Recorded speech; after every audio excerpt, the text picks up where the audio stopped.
Okay, let's jump right into the clinic today. Whether you're a brand new counselor or you've been doing this for a bit, you absolutely know the feeling when a session just hits a brick wall. Today's explainer is all about a very specific tool to break through that wall using reflective listening. Section 1. The Fork in the Road. We're going to look at a super common clinical scenario on our whiteboard today where a client is actively deflecting. It's a classic fork in the road. How you respond in the very next breath is going to either shut the client down completely or open the door to real behavioral change. So let's walk through the simulation. The client starts the session by firmly shifting the blame for their substance use over to a stressful job. They look at you and say, "I don't think drinking is really the problem. My job is the problem." Now watch what happens when our natural instinct to just fix the problem kicks in. The counselor pushes back with logic, saying, "But you've told me you drink every night. That sounds like a problem to me." Well, the client immediately gets defensive. "I mean, maybe, but you don't understand my situation." And the counselor doubles down. "I do understand. I just think you're not seeing it clearly." And then, nothing. We've all felt this heavy silence, right? You see those crossed arms when the wall comes down. The therapeutic partnership is completely fractured. The client feels alienated, and absolutely no progress is going to happen today. Now, let's rewind to that exact same opening line. The client says, "I don't think drinking is really the problem. My job is the problem." But this time, the counselor validates the emotion, simply stating, "Your job is what's really weighing on you right now." The client softens immediately. They say, "Yeah, it's been brutal. The drinking just helps me deal with it, you know?" The counselor stays right there with them. It's been doing something for you, helping you get through a hard stretch. And suddenly, the client lowers their defenses entirely, admitting, "Yeah, but I guess I've also noticed it's not really fixing anything." Look at that. In just 3 sentences, the client themselves admitted the drinking isn't working. Section 2. Decoding client resistance. So why did that first approach crash and burn so spectacularly, while the second approach guided the client right into realizing their own need for change? Well, to understand this fork in the road, we have to deeply rethink how we view client pushback. The first approach failed because the counselor treated the resistance as an obstacle they had to aggressively argue past. In motivational interviewing, we use a concept called rolling with resistance. This means understanding that resistance isn't some pathological trait of your client. It's simply a signal of discord in the counseling relationship.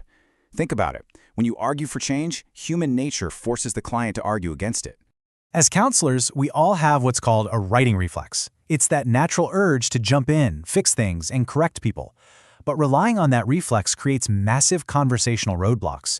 When you direct, give unsolicited advice, or try to persuade with pure logic, you actually increase their resistance. You accidentally back them into a corner where their only option is to defend the status quo. Pushing back against resistance literally just makes the wall thicker. Section 3. Rolling instead of pushing. So, if pushing back against the resistance makes it worse, how do we keep things moving forward? How do we roll instead of push? We use a core foundational skill called reflective listening. This allows us to be deeply supportive without actually agreeing with their destructive behavior. You're not saying, "You're right, drinking isn't a problem." Instead, you're making a mental hypothesis about the underlying feeling they're expressing, and you reflect it back to them neutrally. Instead of arguing, you follow 3 simple steps to sidestep the resistance. First, you suppress that righting reflex. Second, form a hypothesis about their emotion. And third, reflect it back. You're basically taking their ambivalence, holding it up like a mirror, and letting their own momentum guide them forward. Section 4. Second simulation, quitting smoking. Let's look at another proof point to really hammer this home. This time, we're dealing with a client who's trying to quit smoking, and they are incredibly frustrated. Once again, the client throws up a massive wall of resistance right out of the gate. They walk in and declare, "I'm not quitting smoking, I've tried before and it doesn't work." Let's look at the 2 paths again. In the wrong version, the counselor triggers that righting reflex and offers unsolicited advice. "Have you tried nicotine patches? A lot of people find those helpful." The client snaps back, "I said I'm not trying again." The counselor says, "I'm just trying to help you." And the client replies, "I know what's best for me." Total shutdown. But check out the alternative. The counselor simply rolls with it and reflects the frustration. Quitting hasn't worked before, and that's left you not wanting to try again. Because the counselor didn't push or offer premature solutions, the client feels deeply heard. The resistance softens instantly. The client responds, "Exactly. Why would this time be different?" Just like that, the door to change opens a crack. Now, the counselor doesn't jump through that door and ruin it. They brilliantly reflect the underlying emotion again, perfectly distilling the client's ambivalence without demanding a change. You're wondering if there's any point in trying again. And boom, without any persuasion, arguing, or lecturing, the client themselves introduces the possibility of changing. They say, I don't know, maybe if it was different this time. I don't know what would even make it different though. They are now actively inviting the counselor to help them problem solve. Section 5. Your next session tomorrow. When you're sitting across from someone who is hurting themselves, it is incredibly tempting to jump in and try to fix them with logic and advice. But we've seen clearly how that well-intentioned reflex just traps them in a defensive corner.